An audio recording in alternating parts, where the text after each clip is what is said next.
Dear students, welcome to my YouTube channel advance biology Bhagalpur. जैसा कि आप सभी को पता है कि अभी जो हम डिस्कस कर रहे हैं, हमारा टॉपिक चल रहा है मानव स्वास्थ्य एवं रोग। मानव स्वास्थ्य एवं रोग के अंतर्गत बैक्टीरिया से होने वाले संक्रामक रोग की परिचर्चा अभी हम लोग कर रहे हैं। उसके अंतर्गत आज जो हम डिस्कस करने जा रहे हैं, हमारा जो टॉपिक है वो है क्षय रोग, जिसे कि तपेदिक भी कहते हैं, इंग्लिश में से ट्यूबरक्लोसिस और शॉर्ट में से टीबी कहते हैं। तो आइए ये इस बीमारी के बारे में हम लोग डिस्कस करते हैं। इसका परिचय यानी किस प्रकार के लक्षण होते हैं, कैसे इससे बच सकते हैं, कैसे संचरण होता है, क्या इसका पैथोजन है, इन सभी बातों पर हम लोग डिस्कस अभी करेंगे।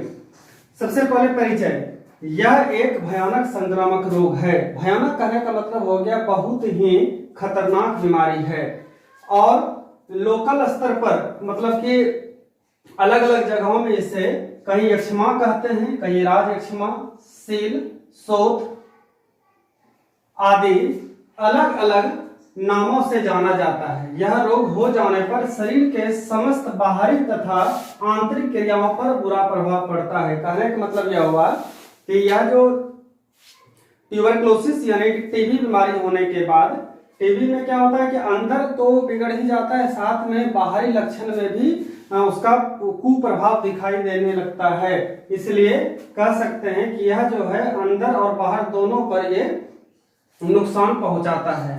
आइए पैथोजन की बात करते हैं। इसका पैथोजन का मतलब होता है रोग कारक। किसके द्वारा होता है, कौन से बैक्टीरिया के द्वारा होता है। मैंने सभी बीमारियों में पैथोजन का डिस्कशन किया था, और ऑब्जेक्टिव क्वेश्चन पैथोजन पे लगभग पूछे ही जाते हैं, इसको आप लोग को याद करना है। तो यह जो है माइक्रोबैक्टीरियम ट्यूबरक्लोसिस, तो माइक्रोबैक्टीरियम ट्यूबरक्लोसिस जीवाणु के द्वारा यह फैलता है, तो इसको याद कर लेना है आप लोगों को। आगे देखिए, ट्रांसमिशन यानी संचरण किस प्रकार से यह फैलता है। तो ध्यान दीजिएगा, यह रोग रोगी के थूक, खांसी, छींक, बलगम आदि के द्वारा जीवाणु मनुष्य के संपर्क में आता है। कहने का मतलब क्या हुआ, अगर किसी व्यक्ति को ये बीमारी है या ये बैक्टीरिया कहीं उपस्थित है, तो वो कैसे आ सकता है, तो जो बीमारी से संक्रमित है उस व्यक्ति के थूक, खांसी, छींक आदि बलगम से यह क्या होता है, हमारे परिवेश में आता है, और जो मनुष्य उसके संपर्क में आता है भोजन, जल, वायु आदि के द्वारा शरीर के अंदर प्रवेश कर जाता है। भोजन करने से, जल पानी पीने से, वायु आदि किसी भी तरीके से वो हमारे शरीर के अंदर जा सकता है। ध्यान दीजिएगा, लक्षण क्या हो सकता है, सिम्टम।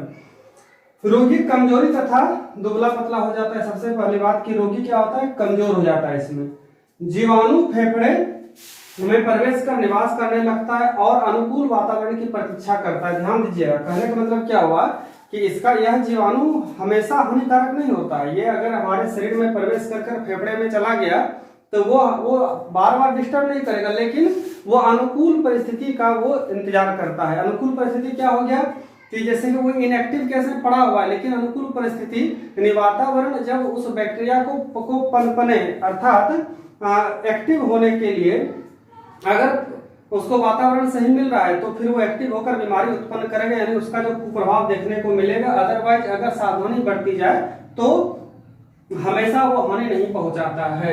इसीलिए यहाँ लिख दिए हैं कि अनुकूल वातावरण की प्रतीक्षा करता है। यह जीवाणु रोग प्रतिरोधक क्षमता में कमी होने पर, ये रोग प्रतिरोधक क्षमता हो जाए, हमारे बॉडी का जो इम्यून सिस्टम है, प्रतिरक्षा तंत्र, उसमें अगर कमी आती है, इम्यून सिस्टम अगर कमजोर होता है, तब वो एक्टिव हो जाता है। वही बात यहाँ लिखे हैं कि यह जीवाणु रोग प्रतिरोधक क्षमता में कमी होने पर ट्यूबरकुलिन नामक जहरीले पदार्थ उत्पन्न करते हैं। ध्यान दीजिए, इस बैक्टीरिया के द्वारा ट्यूबरकुलिन नामक एक जहरीले पदार्थ का निर्माण होता है। कब, जब किसी व्यक्ति का रोग प्रतिरोधक क्षमता में कमी आता है तब। और क्या करता है, ये पर जहरीले पदार्थ उत्पन्न करता है। रोगी को हल्का बुखार और खांसी होने लगता है, बलगम काफी बढ़ जाती है और बलगम के साथ खून आने लगता है। यानी कि बलगम तो हम समझ रहे हैं ना, जो खांसने के बाद जो निकलता है, या फिर कभी कभी कफ जिसको हम लोग कहते हैं साधारण भाषा में, उसको हम बलगम कह सकते हैं, वो काफी बढ़ जाता है, श्वास हल्का फूलने लगता है और कभी कभी फेफड़े से खून निकलने लगता है, थकान और कमजोरी होने लगता है। तो हम लोग समझ चुका, भूख लगना लगभग बंद हो जाता है, और सही समय पर अगर डॉक्टर का सलाह नहीं लिया तो रोगी की मृत्यु भी हो सकती है। प्रिवेंशन एंड ट्रीटमेंट मतलब हो गया इसका रोकथाम उपचार किस प्रकार से करेंगे। सबसे पहली बात कि घर के कमरे की साफ सफाई, यानी जहां आप निवास करते हैं जगह को साफ सुथरा रखना चाहिए।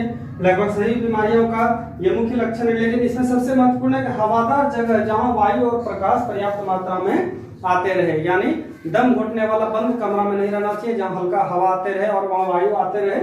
उससे क्या होता है, श्वास संबंधी कोई बीमारी ऐसे भी नहीं होती है। तो फेफड़ा से रिलेटेड है, इसीलिए कह सकते हैं कि उसे एकदम खुला वायु चाहिए। बच्चों को बीसीजी का टीकाकरण करवाना चाहिए, मतलब क्या, बच्चों को बीसीजी के जो टीका है वो समय समय पर लगवाना चाहिए, जिससे कि बीमारी नहीं होती है। तो बच्चों इस प्रकार से हम लोग एक छोटा सा टॉपिक था हमारा ट्यूबरक्लोसिस, यानी उसको हम लोग कहते हैं तपेदिक या क्षय रोग, इसका डिस्कस हम लोग किए। उम्मीद है आप लोग को समझ में आया होगा। हम लोग अगले वीडियो में अगले डिजीज के साथ पुनः मिलते हैं, तब तक के लिए आप लोग को धन्यवाद।